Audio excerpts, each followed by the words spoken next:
Assalamualaikum warahmatullahi wabarakatuh. Perkenalkan, nama saya Hanifah Fauzia dan rekan saya Salsabila Irsani, dan saya Anggun Nabila Putri, dan Ibu Laila Anggraini.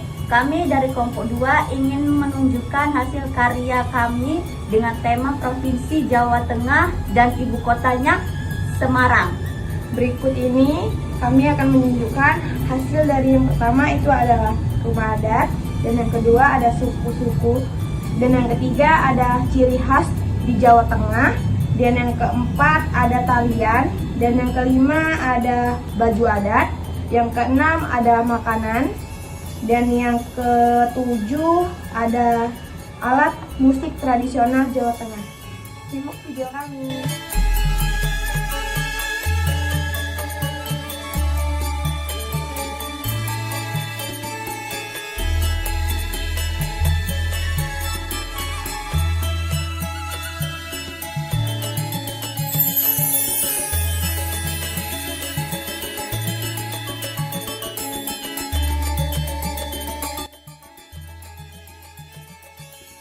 Suku Jawa merupakan suku dengan populasi terbesar di Indonesia, di mana suku Jawa tersebar di berbagai daerah mulai dari Jawa Timur, Jawa Tengah, Yogyakarta, Jawa Barat, hingga Banten.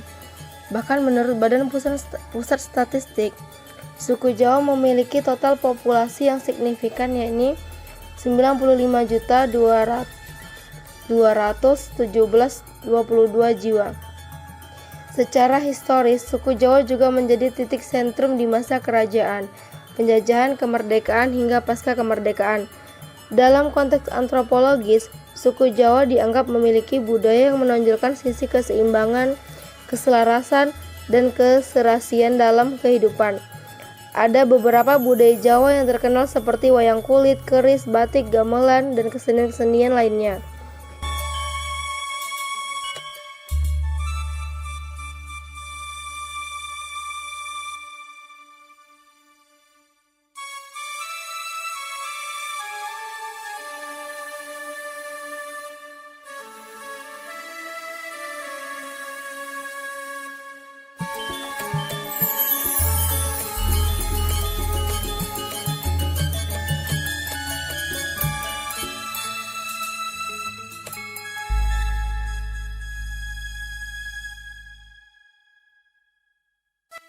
Rumah joglo adalah rumah adat dari Jawa Tengah yang pada umumnya dibangun dengan menggunakan kayu jati.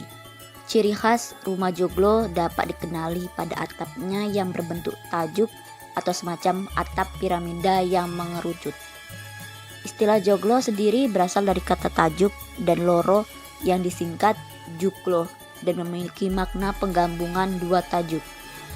Dalam perkembangannya, penyebutan joglo berubah menjadi joglo.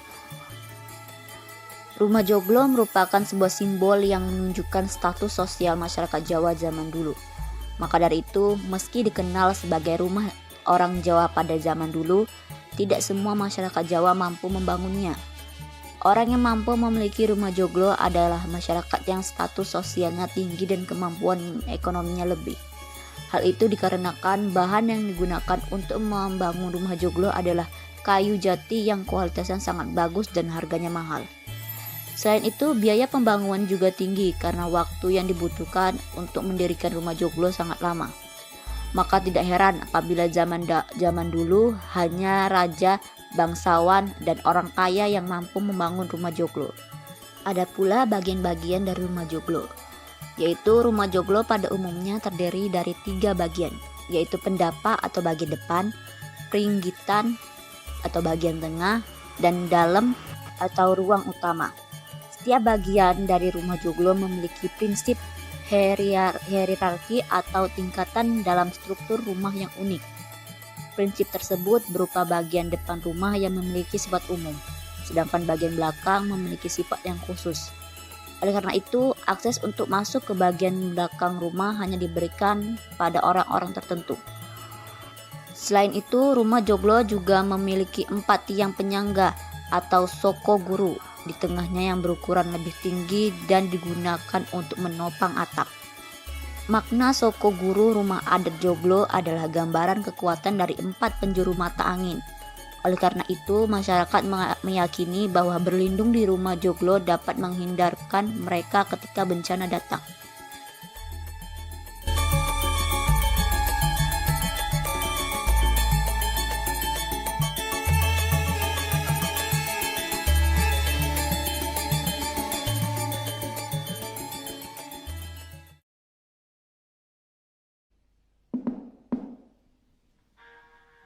Bangunlah meninggalkan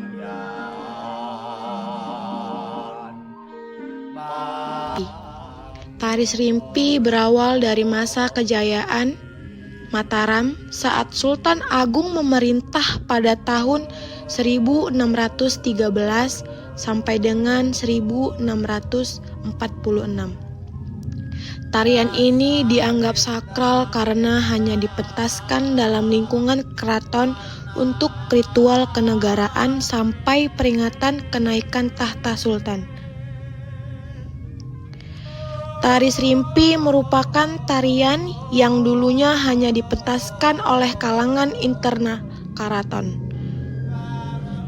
Kata Serimpi merajuk pada makna impi atau mimpi. Mengingat jika menyaksikan tari Serimpi, penonton seperti terbulai, alunan musik dan gerak luwes penari. Seolah-olah penonton masuk ke dalam dunia mimpi. Ciri khas dari tari Serimpi, selain jumlah penari yang berjumlah 4 orang, ciri khas lain dari tari Serimpi adalah gerakan dan kostum yang sama dengan karakter wajah tenang. Dalam tarian ini juga terdapat adegan perang yang menggambarkan keprajuritan dengan unsur kegagahan meskipun diperankan oleh perempuan. Gerakan tari Serimpi ini adalah salah satu gerakan yang dilakukan para penari saat mereka akan memasuki area panggung atau area pementasan. Gerakan ini juga kerap disebut gerakan kapang-kapang. Yang menciptakan tarian Serimpi ialah Sultan Hamengkubuwono. Tarian ini menggunakan properti pistol dan iringan gending pramugari. Dalam pertunjukannya, penari menari dengan lemah gemulai dengan gerakan yang sangat pelan mengikuti iringan gamelan khas Jawa.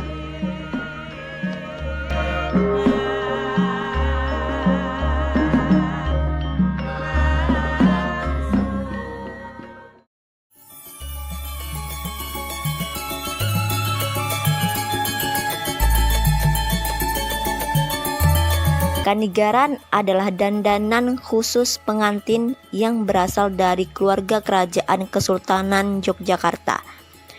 Pakaian ini disebut dengan Pais Ageng Kanigaran. Perhiasan ini boleh digunakan oleh masyarakat umum pada masa pemerintahan Sultan HB9. Pakaian tradisional ini memiliki makna dan filosofi sangat dalam, sehingga banyak digunakan sebagai dandanan pengantin Jawa. Baju adat ini terbuat dari bahan beludur berwarna hitam dengan kain dodot atau kampuh pada bagian bawahan. Untuk bagian wajah, kedua mempelai akan dirias sedemikian rupa sesuai tradisi Jawa. Salah satu ciri khas dari pakaian ini juga adalah penggunaan singkok atau aksesoris kepala pada pria yang memanjang ke atas. Kemudian atasan pakaian kanigaran dibuat dari kain beludru berwarna gelap dengan efek mengkilap yang menghasilkan tampilan elegan. Lalu untuk bagian bawahannya, baik pria maupun wanita mengenakan dodotan yang berbeda dengan kain jarik biasa. Di pakaian kanigaran, kain dodot tampak lebih berwarna. Selain itu, penggunaan dodotan dalam kanigaran juga tidak hanya dililitkan di pinggang, tetapi kain ini juga disambirkan di tangan. Dan di bagian dada dan lengan ada hiasan berwarna emas untuk menambah kemewahan. Sementara mempelai wanita juga mengenakan baju berwarna senada dengan mempelai pria namun tidak berkerah. Baju kanigaran Ini agak sedikit berbeda dengan pakaian adat Jawa yang disebut basahan. Karena basahan umumnya tidak menggunakan luaran, tapi untuk mengenakan basahan harus disertai dengan riasan wajah yang disebut dengan pais ageng kanigaran. Basahan juga dikenal dengan nama dodot. Kedua mempelai pengantin mengenakan kemben yang panjang dan lebar. Kemben biasanya disebut dengan kain dodot. Nah, sekian itu dari saya tentang baju adat tradisional yang berasal dari Jawa Tengah.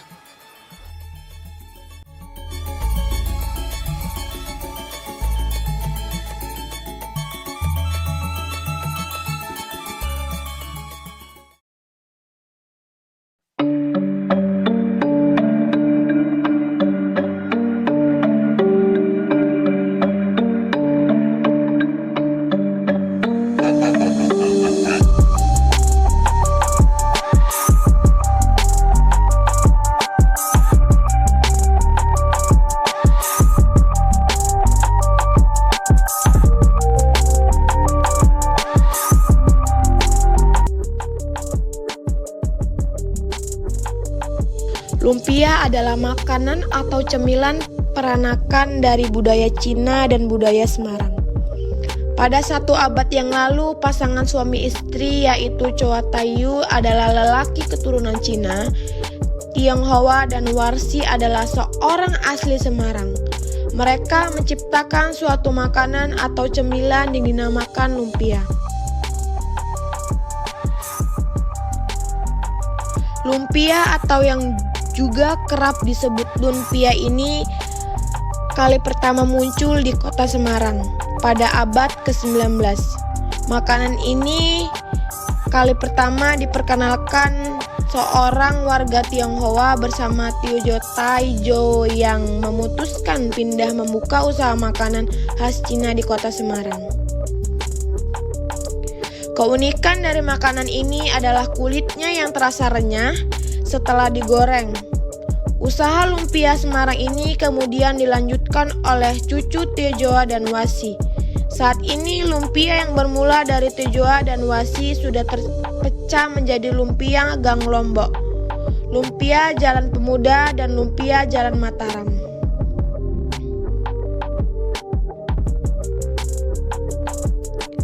Lumpia Semarang adalah makanan semacam rolade yang berisi rebung, telur, dan daging ayam atau udang.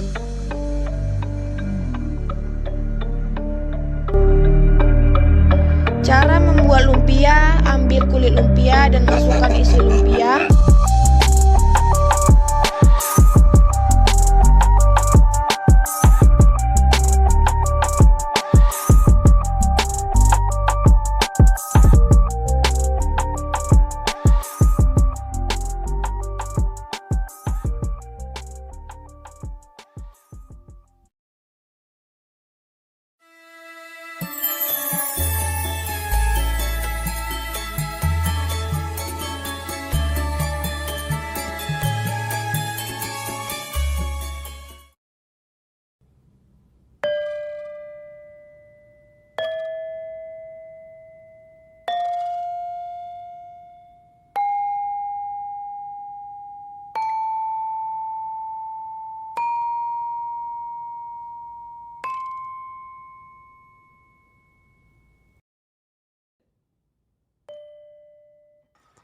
Alat musik saron merupakan sebuah alat musik dari instrumen gamelan yang juga masih satu golongan dengan keluarga balungan, di mana dalam satu kesenian gamelan pada umumnya terdapat 4 jenis saron yang mempunyai versi pelong dan juga slendro yang berbeda-beda.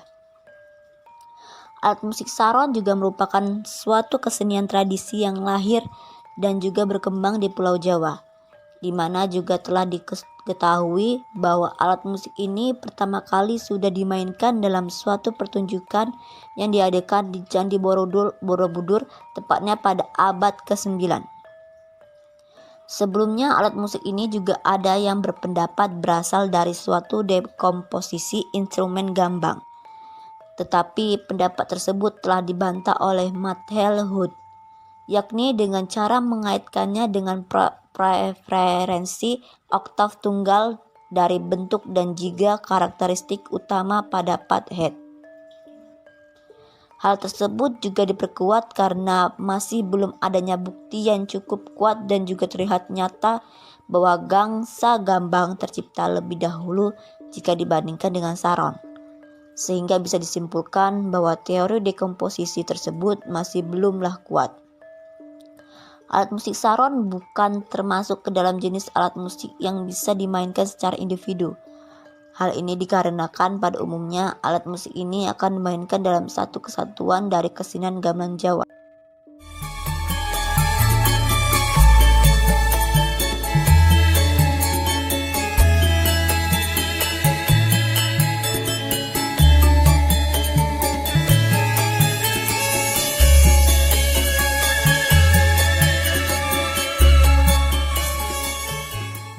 Candi Borobudur telah dibangun masa penganut ajaran Buddha Mahayana sekitar tahun 750 sampai 8000-an Masehi.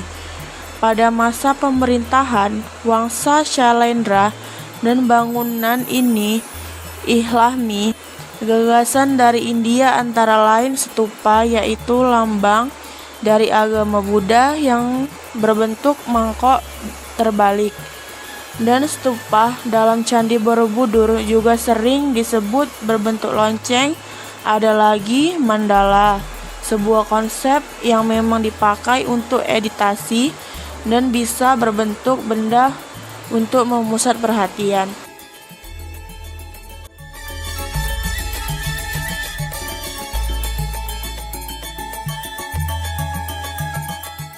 Candi Prambanan merupakan salah satu situs bersejarah peninggalan zaman kerajaan yang dimiliki Indonesia.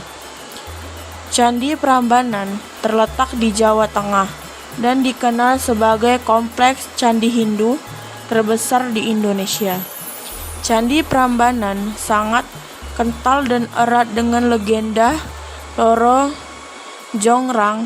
Ceritanya banyak dituturkan pada cerita-cerita anak.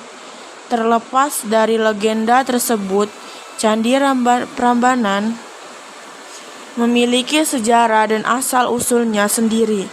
Asal-usul Candi Prambanan merupakan salah satu candi yang terkenal di kalangan masyarakat Indonesia, terutama di Pulau Jawa.